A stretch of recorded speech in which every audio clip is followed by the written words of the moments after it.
Question पढ़ना शुरू करते। MS M K Sons of Kolkata has a branch at Pune. तो एमएस कोलकाता,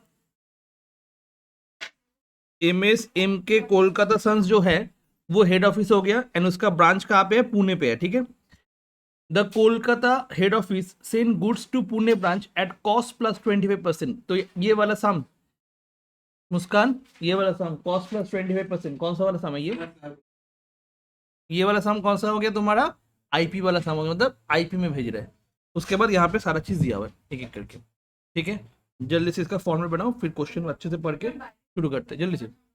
तो यहाँ पे देखो, यहाँ पे बैलेंस दिया हुआ है। बैलेंस दिया हुआ है तुम्हारा कौन सा चीज का बैलेंस दिया हुआ है? स्टॉक एट आईपी का 2,40,000, डेटर्स का दिया हुआ है 1,80,000 एंड पेटी कैश का दिया हुआ है 15,000, ठीक है। ये सारा चीज दिया हुआ है। तो stock at IP to side पे बैठ जाएगा, टू बैलेंस बीडी, उसके नीचे डेटर्स, उसके नीचे पेटी कैश। ये ऑलरेडी हम लोग को पता चल गया एकदम। उसके बाद लोड ऑपोजिट साइड में चला गया, प्यारी समझ गई। तो टू बैलेंस बीडी, मैं एक बार टू बैलेंस बीडी, पहले हम लोग लिखेंगे स्टॉक आईपी में, हाँ। उसके बाद लिखोगे डेटर्स, उसके बाद लिखोगे पेटी कैश, ठीक है। और तीनों का बैलेंस दिया हुआ है 2,40,000। कोई ईयर का नहीं है, जस्ट ऐसे ही है।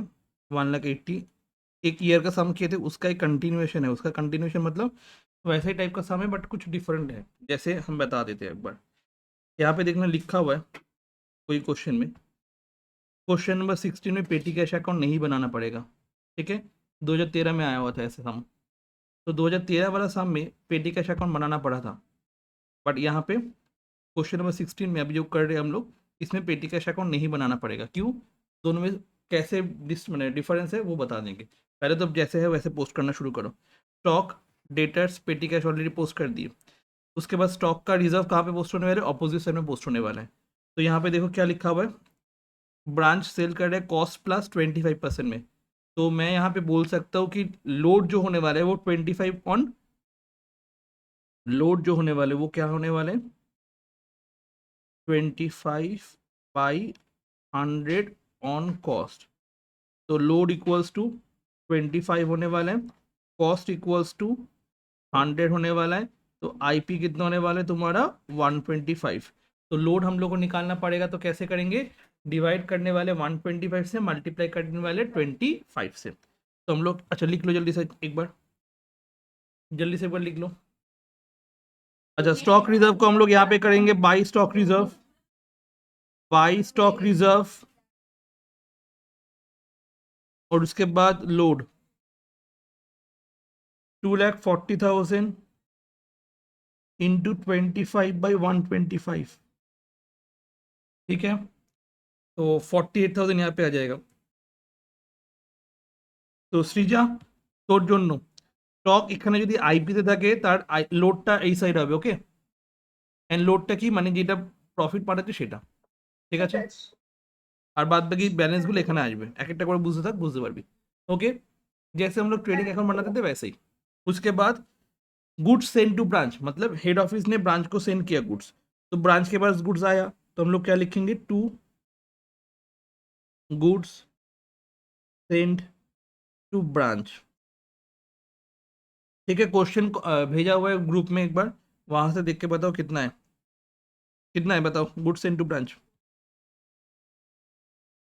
12 लाख है। और ये आई, और ये आईपी में है, और ये आईपी में है। तो अगर आईपी में है तो उसका भी लोड होने वाला है, एंड उसका लोड कौन सा साइड में होने वाला है?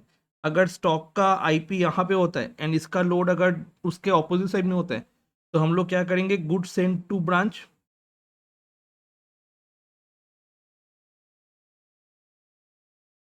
उसका लोड यहाँ पे हो जाएगा। तो 12 लाख इंटू 25/125, तो होने वाला है तुम्हारा 2,40,000।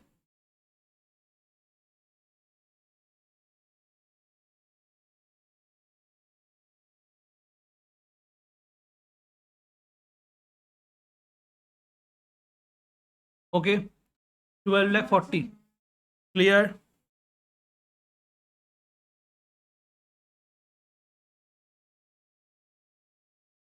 इसके बाद कुछ गुड्स क्या हुआ, रिटर्न कर दिया बाई ब्रांच 60,000। गुड्स किसको रिटर्न करेगा, branch, written by branch HO को। अगर गुड्स मिला एचओ के पास से तो हम लोग इस साइड में लिखते थे, अब जब रिटर्न कर देगा तो हम लोग ऑपोजिट साइड में लिखने वाले हैं, ठीक है। तो by goods send to branch,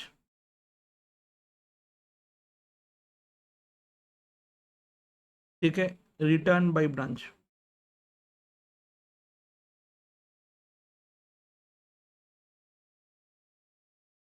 and कितना होने वाले, 60,000 होने वाले।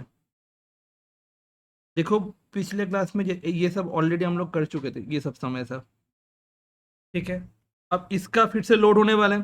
अगर इन दोनों का लोड इस साइड में हो रहा है, ठीक है श्रीजा, तो इसका लोड कहाँ पे होने वाला है, ये भी तो आईपी इसके ऑपोजिट साइड में होने वाला है, okay. To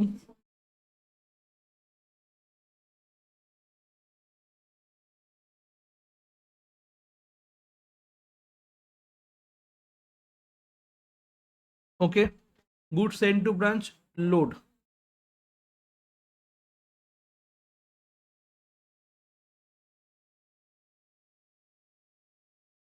load on goods return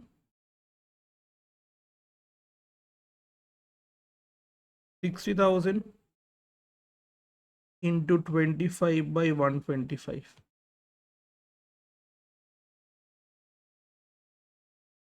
होने वाले 12,000। तो इसका लोड यहाँ पे आ गया, ओके। अब एरो दे के नहीं आना एग्जाम में, मैं एरो तुम लोग के समझने के लिए दे रहा हूँ, ठीक है। मैं एरो दे के आ गए यहाँ पे, एरो एरो एरो नहीं, उनको पता है कि लोड या इस ऑपोजिट साइड में आता है ऐसे करके, ओके। ना ना वैसे नहीं करते, ठीक है। चलो डन। इसके बाद क्रेडिट सेल दिया हुआ है, कलेक्शन फ्रॉम डेटर्स दिया हुआ है, अच्छे से सुनना, अच्छे से सुनना। क्रेडिट सेल दिया हुआ है, कलेक्शन फ्रॉम डेटर्स दिया हुआ है, डेटर्स का ओपनिंग बैलेंस गिवन है, डेटर्स का बैड डेट गिवन है, डिस्काउंट अलाउड गिवन है, normal loss, stock destroyed by fire, insurance claim, cash sent, cash sales and petty cash. नहीं,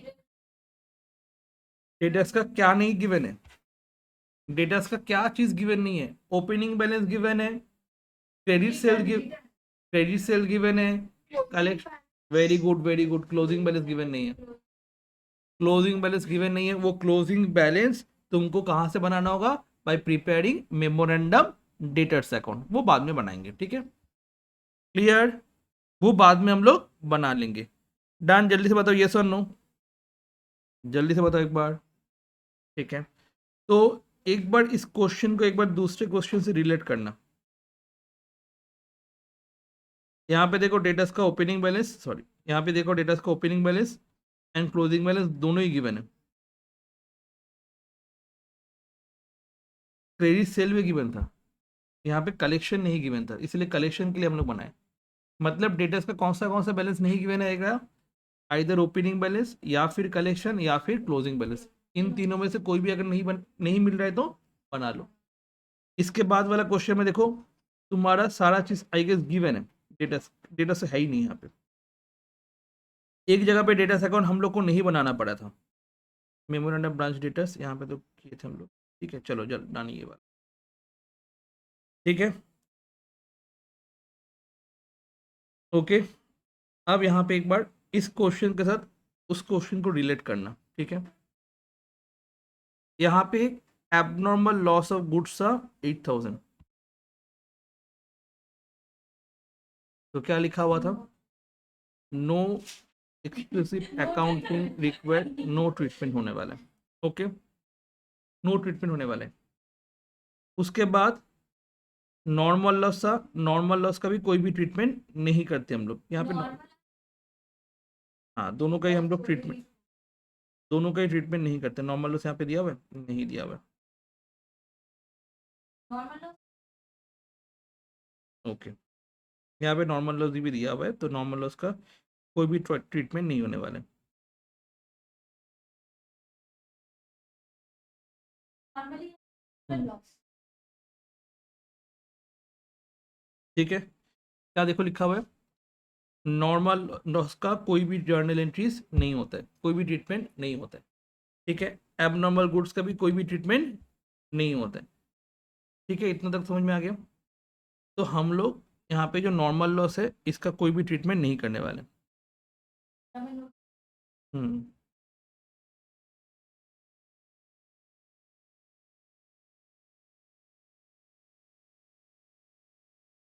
ये देखो,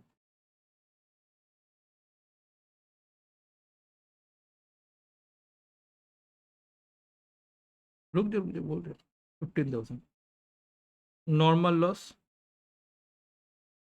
no explicit accounting is required to be done in branch account for normal loss. ठीक है, तो ये हम लोग का कुछ नहीं होने वाला है। ठीक है, next, stock destroyed by fire, ये कौन सा वाला चीज़ हुआ?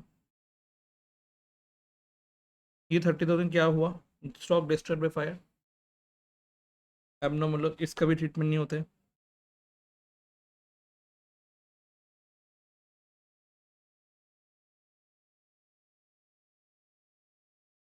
हो गया, बट इसके साथ साथ और एक चीज़ दिया हुआ है, insurance claim receive in full settlement of 25% cash send by, sorry ये वाला, तो 25% ये सेटलमेंट में मिला है, तो वो सेटलमेंट का तो एंट्री होने वाला है। However insurance claim realise in relation to such loss is to be included remittance from branch to HO. ठीक है, तो हम लोग को ये वाला चीज़ लिखना पड़ेगा।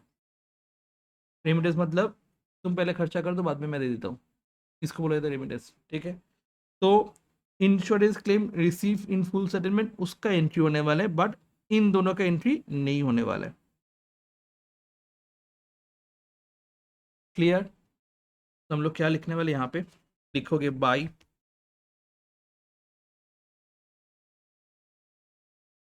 Bank dash cash remittance from branch. क्या क्या कैश रेमिटेंस है फ्रॉम ब्रांच? ऑलरेडी हमको पता है क्या, एक तो कैश सेल्स हुआ था, दूसरा हुआ था कलेक्शन फ्रॉम डेटर्स,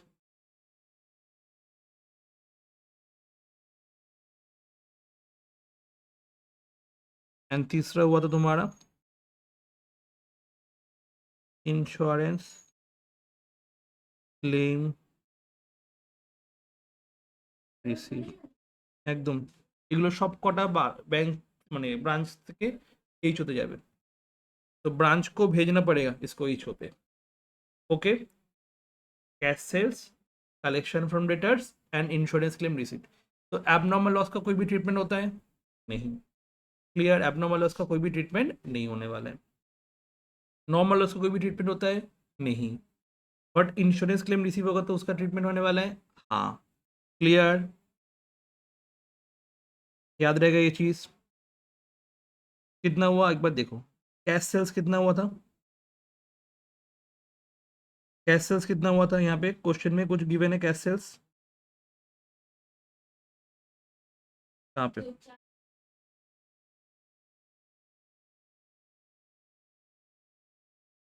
पेटी कैश के नीचे, हाँ पेटी कैश के ऊपर, नीचे नहीं है। नीचे नीचे, हाँ, कैश सेल्स एकदम। तो यहाँ पे कैश सेल्स गिवन है,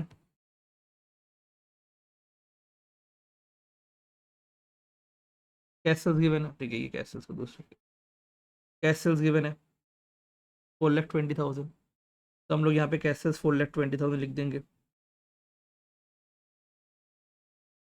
कलेक्शन फ्रॉम डेटर्स तो देख ही लिए थे, जिंदगी में कलर कितने इंपॉर्टेंट है, समझ में आ रहा है? देखो कलर, देखो कलर देख देख के समझ में आ जाएगा। ठीक है, ब्लैक फेवरेट है। चलो, ब्लैक और नेवी ब्लू मेरा फेवरेट है। चलो, insurance claim receive. Insurance claim receive देखो, इंश्योरेंस क्लेम देखो 25% है। इंश्योरेंस क्लेम 25% है। तो 30,000 का तुम्हारा गुड्स का लॉस हुआ था। 30,000 का गुड्स का लॉस हुआ था, उसका 25% इन फुल सेटलमेंट में क्लेम मिला है। तो 30,000 इंटू 25% का क्लेम मिला है, तो कितना होने वाला है? 7,500। ये सारा चीज किसके पास जाने वाला है? एचओ के पास जाने वाला है। ठीक है, ये सारा चीज किसके पास जाना है? एचओ के पास जाना है। हम्म 30,000 कहाँ से आया? लिखा हुआ था 30,000 यहाँ पे। ये देखो, 30,000 स्टॉक डिस्ट्रॉयड बाय फायर था। इसका 25% ब्रांच को देना है, एचओ को। ये बेसिकली ट्रीटमेंट किसके लिए हो रहा है? ब्रांच और एचओ के बीच में हो रहा है। ठीक है, ब्रांच और एचओ के बीच में ट्रांजेक्शन हो रहा है। हम्म ओके, एबनॉर्मल लॉस नहीं आने वाले, बट उसका इंश्योरेंस क्लेम आने वाला है। ओके, देखो लिखा हुआ है यहाँ पे, लिख दिए। नॉर्मल लॉस के लिए, नॉर्मल देखो देखो, नॉर्मल लॉस के लिए कोई भी अकाउंटिंग ट्रीटमेंट नहीं होने वाला है ब्रांच अकाउंट में। स्टॉक डिस्ट्रॉयड बाय फायर के लिए यहाँ पे भी कोई भी ट्रीटमेंट नहीं होने वाला है, बट इंश्योरेंस क्लेम अगर होगा उसका ट्रीटमेंट होने वाला है। Remittance from branch to HO अगर होगा, उसका ट्रीटमेंट होने वाला है। ओके, यहाँ पे लिख लिया हम लोग सब कुछ। क्लियर?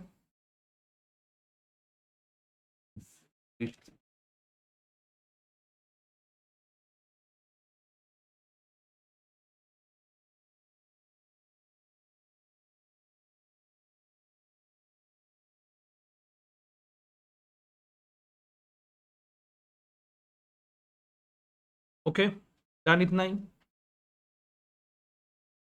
इसके बाद और क्या दिया हुआ है? Cash send by HO to branch, rent के लिए, सैलरीज के लिए, पेटी कैश के लिए। ये खर्चा है ना? ये खर्चा कौन किया है? ब्रांच किया है या एचओ किया है? एचओ किया है for the branch. Cash send by HO, तो खर्चा किसका हो गया? खर्चा हो गया तुम्हारा एचओ का। हम लोग क्या लिख देंगे? To bank.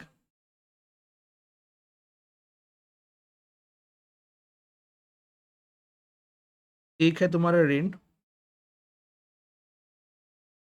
एंड इंश्योरेंस, दूसरा है तुम्हारा सैलरीज, एंड तीसरा है तुम्हारा पेटी कैश।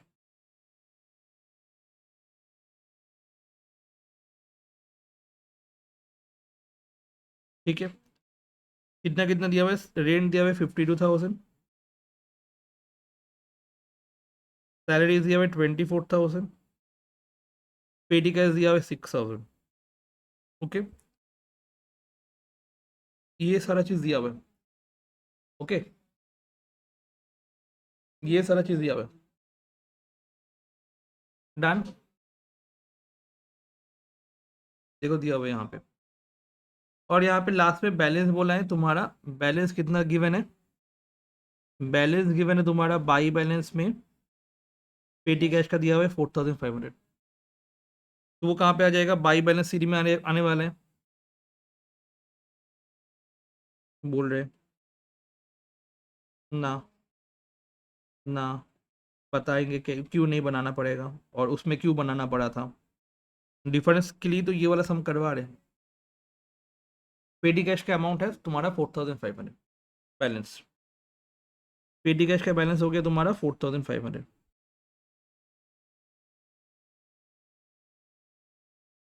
हो गया, पेटी कैश का बैलेंस हो गया तुम्हारा 4,500।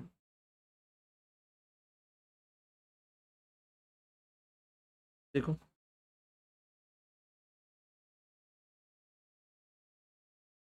पेटी कैश यहाँ पे ओपनिंग स्टॉक था, डेटर्स था, तो यहाँ पे भी आने वाला है स्टॉक एंड डेटर्स। डेटर्स का वैल्यू गिवन था, तो वर्किंग नोट्स की। स्टॉक का बैलेंस गिवन था? नहीं। उसके लिए वर्किंग नोट्स। क्लियर?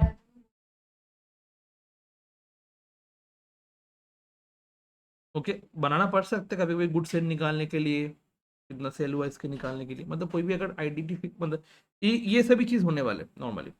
अगर इसके बाहर मतलब ये वाला आइटम अगर नहीं मिल रहा है तब बनाना पड़ेगा। अच्छे से सुनना भी, हाँ। यहाँ पे और एक चीज़, यहाँ पे branch manager entitle a commission 10% of branch profit after charging such commission. वो तो 10/110 हो जाएगा कमीशन के ऊपर, वो तो बाद में है। और उसके बाद हमको बनाने क्या बोला था, prepare branch Pune branch account under synthetic method. अब सिंथेटिक मेथड समझ के क्या हो जाएगा, in the books of H O branch account बना के आना होगा। अब यहाँ पे पहला वाला प्रॉब्लम, स्टॉक मिसिंग है, स्टॉक निकालना पड़ेगा। कौन सा स्टॉक? क्लोजिंग स्टॉक निकालना पड़ेगा। ओके, कैसे निकालेंगे? By preparing good send to good memorandum या good send to branch account. ठीक है, गुड सेंड टू या मेमोरेंडम ब्रांच स्टॉक अकाउंट, ऐसे करके बना के हम लोग को करना होगा। ठीक है, तो एक बार मेरे साथ वर्किंग नोट्स करोगे। दूसरे पेज में ही करो वर्किंग नोट्स।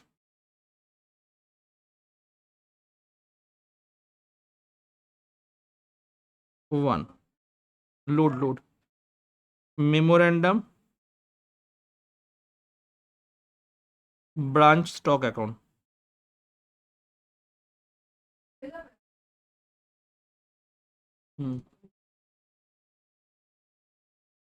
হ্যাঁ, আরেকটা আসবে তোর ইয়ে লোড গুলো আসবে। ছেড়ে দে branch memorandum branch stock account. अच्छा, अभी एक एक करके देखो। ठीक है, अभी तक जो भी किए हम लोग, क्या क्या अकाउंट बनाए, एक बार जस्ट यहाँ पे ध्यान दो। ठीक है, ब्रांच डेटर अकाउंट बनाए थे पहला वाला सम में, to find out the collection from debtors.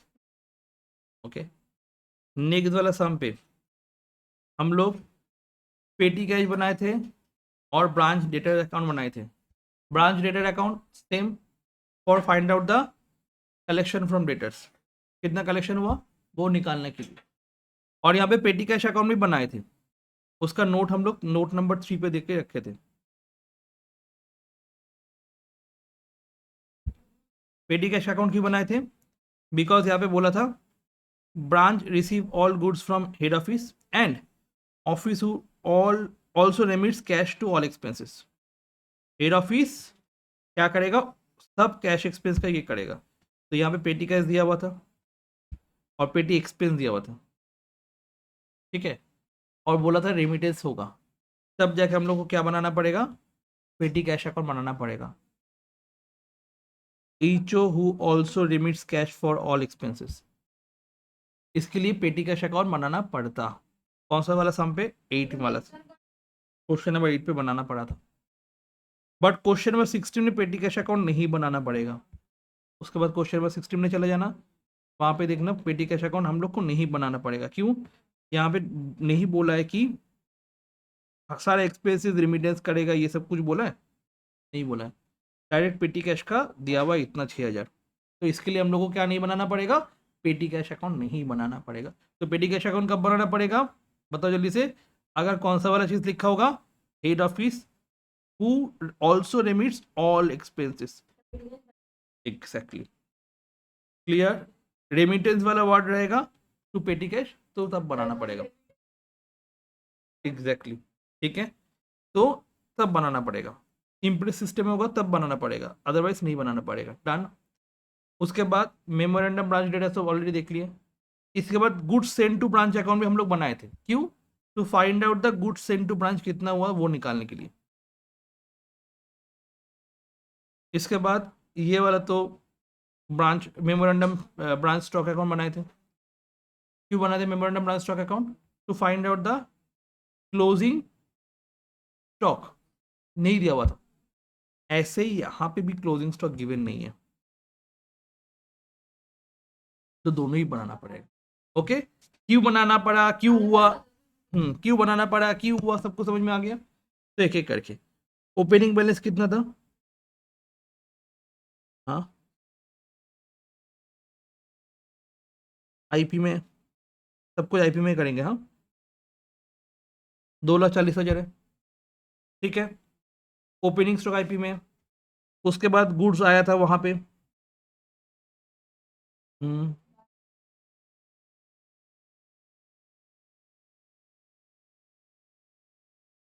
ठीक है। उसके बाद कितना सेल किया था, कैश सेल्स हुआ था और क्रेडिट सेल्स हुआ था, 4,20,000, 8,40,000, ये सेल हो गया ना। गुड्स आया, गुड्स निकल गया, तो गुड्स आया तो गुड्स बढ़ गया, स्टॉक बढ़ गया, ये घट गया इसीलिए माइनस कर दिया। उसके बाद और दो चीज हुआ था गुड्स घटने के लिए, एक तो हुआ था normal loss,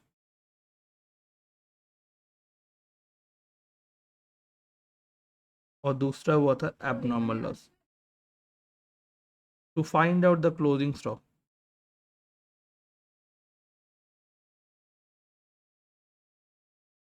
30,000, to find out the closing stock, क्यों स्टॉक घट गया ना नॉर्मल लॉस एबनॉर्मल लॉस के लिए। उसके बाद कुछ गुड्स रिटर्न भी हुआ था,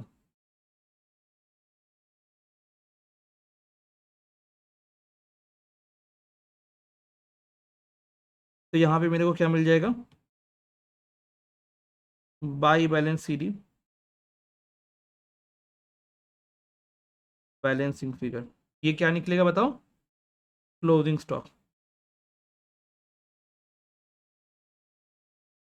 कितना होने वाला है, 2,40,000 प्लस 12,00,000 माइनस 4,20,000, 8,40,000, 15,000, 30,000, 60,000, 75,000 आने वाले,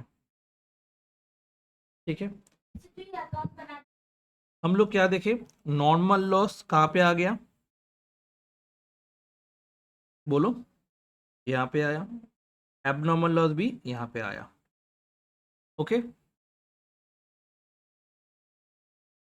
हाउएवर,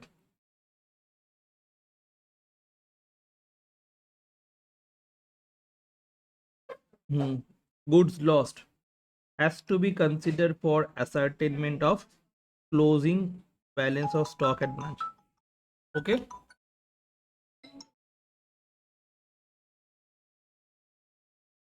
हो गया। फिर इसके बाद नेक्स्ट,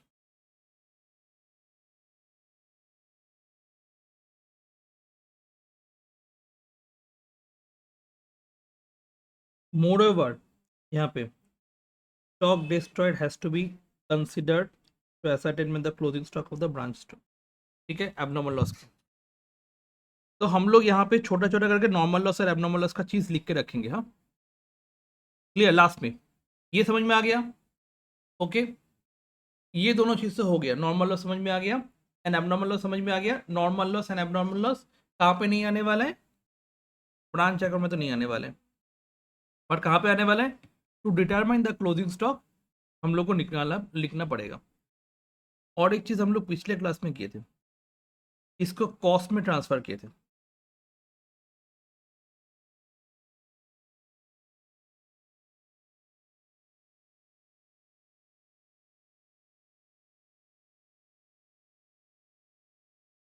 देखो, इसको कॉस्ट में ट्रांसफर किए थे, बट इसमें सेल को हम लोग कॉस्ट में ट्रांसफर नहीं किए। अभी तुमको, तुम भूल गए इसीलिए तुमको याद नहीं रहेगा, बट जब तुम प्रैक्टिस करने वाले हो घर पे बैठ के, तब देखोगे हैं, इसको तो कॉस्ट में ट्रांसफर किए सेल को, बट इस सेल को हम लोग कॉस्ट में ट्रांसफर नहीं किए, ऐसे ही बैठा दिए। ऐसा ना इंसाफी क्यों, बिकॉज ये वाला सम क्या था, पूरा कॉस्ट में था, पूरा कॉस्ट में था ना, भेजा था, गुड्स सेंड टू, बट ये वाला सम क्या था, आईपी में भेजा हुआ था, ये वाला सम क्या था, तुम्हारा आईपी में भेजा हुआ है, तो मेमोरेंडम भी तुम्हारा आईपी में ही करना पड़ेगा।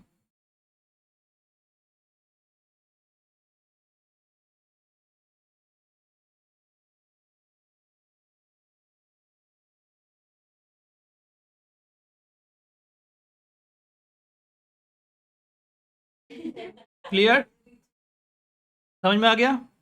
इसीलिए हम लोग को क्या करना होगा, ये भी आईपी में ही करना होगा।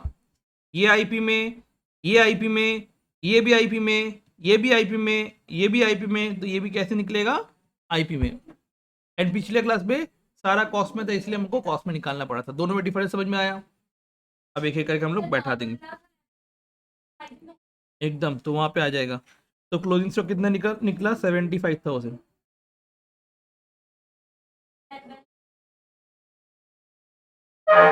ओके, इसके बाद तुम लोग बनाओगे branch debtors account to find out the closing balance of branch debtors. तो हम लोग लिखेंगे मेमोरेंडम ब्रांच, इसलिए पिछले क्लास में ये सम नहीं करवाए थे।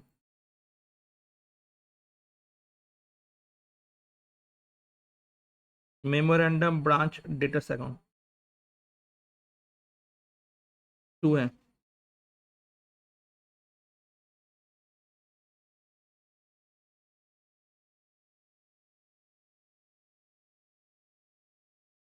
लिखो working notes 2,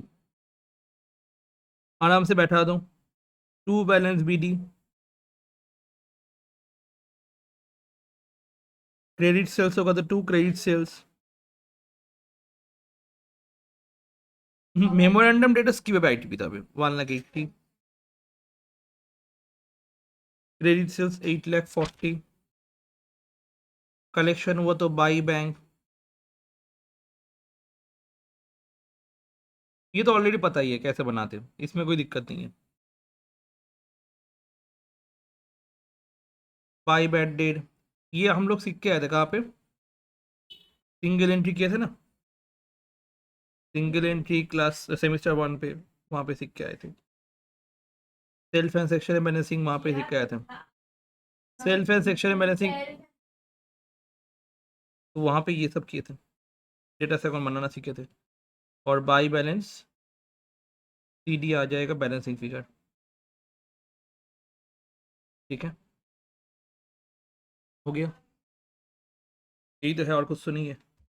1,80,000 plus 8,40,000 plus 6 sorry minus 1,80,000 plus 8,40,000 10,20,000। 10,20,000। Sir यहाँ पे डेबिट साइड में क्रेडिट सेल्स क्यों हुआ? क्योंकि डेटर्स बढ़ेगा कैसे? आउट ऑफ क्रेडिट सेल्स ना, ठीक है। तो क्रेडिट सेल्स यहाँ पे जब भी डेटर्स बढ़ेगा हम लोग क्रेडिट सेल्स को यहाँ पे लिखेंगे। इसका जर्नल क्या होता है? Debtors account debit to sales, a debtors account debit to sales. तो मेमोरेंडम ब्रांच डेटर में to sales. Okay okay, ledger से जर्नल करना इजी है, जर्नल से लेजर से जर्नल इजी है, जर्नल से लेजर थोड़ा डिफिकल्ट नहीं है, इजी है, ठीक है। तो डन, ये हो गया। तो डेटर्स का बैलेंस कितना निकल गया? 3,69,000। डेटर्स का बैलेंस कितना है तुम्हारा? यहाँ पे डेटर्स का बैलेंस निकला है 3,69,000, ठीक है।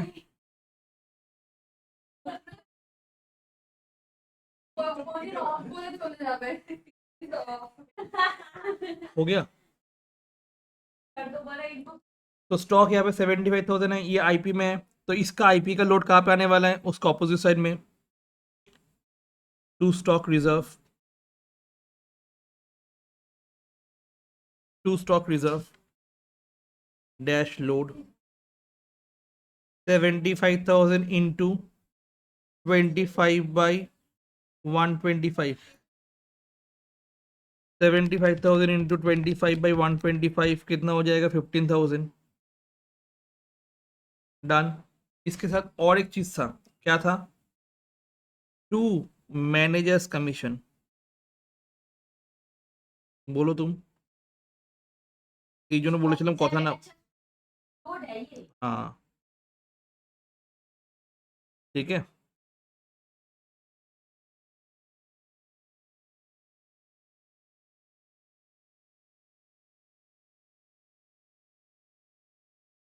To manager's commission, manager's commission कैसे होने वाले हैं?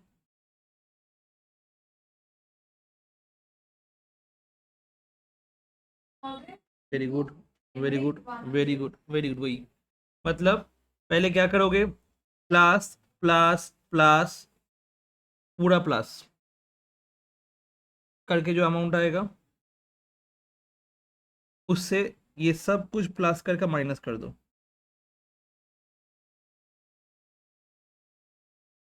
ठीक है, जो वैल्यू आने वाला है उसके ऊपर क्या करोगे, तुम परसेंटेज करोगे एक एक करके। पहले क्या दिया हुआ था, 48,000 plus 2,40,000 plus 60,000 plus 4,20,000 plus 6,30,000 plus 7,500 plus 4,500 plus 75,000 plus 3,69,000 plus total आ रहे तुम्हारे 18,54,000।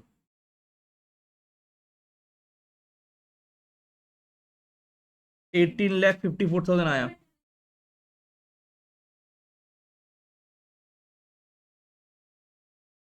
माइनस क्या है यहाँ पे, पूरा यहाँ पे क्या माइनस है, 2,40,000 1,80,000 15,000 12,00,000 12,000 52,000 24,000 6,000 and 15,000 17,44,000।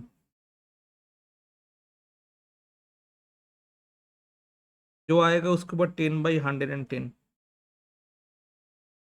after हाँ,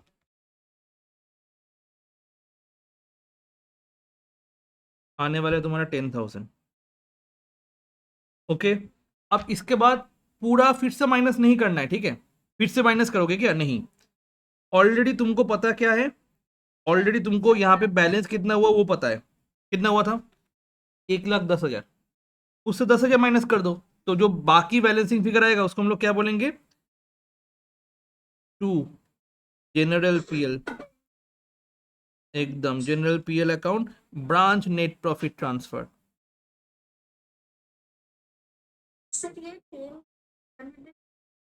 बिकॉज commission. एकदम एकदम आफ्टर चार्जिंग कमीशन है, इसके कारण क्या हुआ, 10/110 हुआ branch net profit transfer. Already 1,10,000 आया था, वो माइनस करके बैठा दो, 1,00,000 खत्म। ये हुआ तुम्हारा सम खत्म। तो इसमें बहुत सारे इंपॉर्टेंट चीज़ है, वो एक बार हम लोग लिख लेंगे नीचे। अच्छा, तो हम लोग क्या समझे, नॉर्मल लॉस ब्रांच अकाउंट में नो ट्रीटमेंट, उसके बाद ब्रांच स्टॉक अकाउंट में नॉर्मल लॉस बाई साइड में आते हैं, एबनॉर्मल लॉस ब्रांच अकाउंट में no treatment and branch stock account में एबनॉर्मल लॉस बाई साइड में आते हैं। तो ब्रांच स्टॉक अकाउंट में by normal loss by abnormal loss होता है, बट यही नॉर्मल लॉस और यही एबनॉर्मल लॉस ब्रांच अकाउंट में कभी नहीं आने वाला है। क्लियर। उसके बाद हम लोग पेटी कैश अकाउंट क्यों नहीं बनाए, और एक क्वेश्चन जो था क्वेश्चन नंबर 13 में क्यों बनाए, ठीक है। तो हम लोग को याद रखना होगा, अगर रीइम्बर्स बाय एचओ या फिर reimburse by H remittance by HO by imprest system, अगर ऐसा कुछ वर्ड रहेगा, गिवन रहेगा क्वेश्चन में, ठीक है, क्वेश्चन में गिवन रहेगा, तब जाके हम लोग को क्या बनाना होगा, अकाउंट प्रिपेयर करना होगा। अगर ये दोनों वर्ड गिवन नहीं है तो कोई भी अकाउंट नहीं बनाना पड़ेगा। क्लियर। तो हम लोग कहाँ पे अकाउंट नहीं बनाए, हम लोग इस क्वेश्चन में अकाउंट नहीं बनाए, जो कि क्वेश्चन नंबर 16, और क्वेश्चन नंबर 17 में हम लोग, क्वेश्चन नंबर 8 में हम लोग अकाउंट बनाएंगे, क्वेश्चन नंबर 7 में भी अकाउंट हम लोग बनाएंगे। क्लियर, समझ में आया। क्वेश्चन नंबर 16 में खाली अकाउंट हम लोग नहीं बनाए, क्यों नहीं बनाए, बिकॉज ये दोनों वर्ड नहीं गिवन था। ओके, तो आज के लिए हम लोग इतना ही रखने वाले हैं। ओके।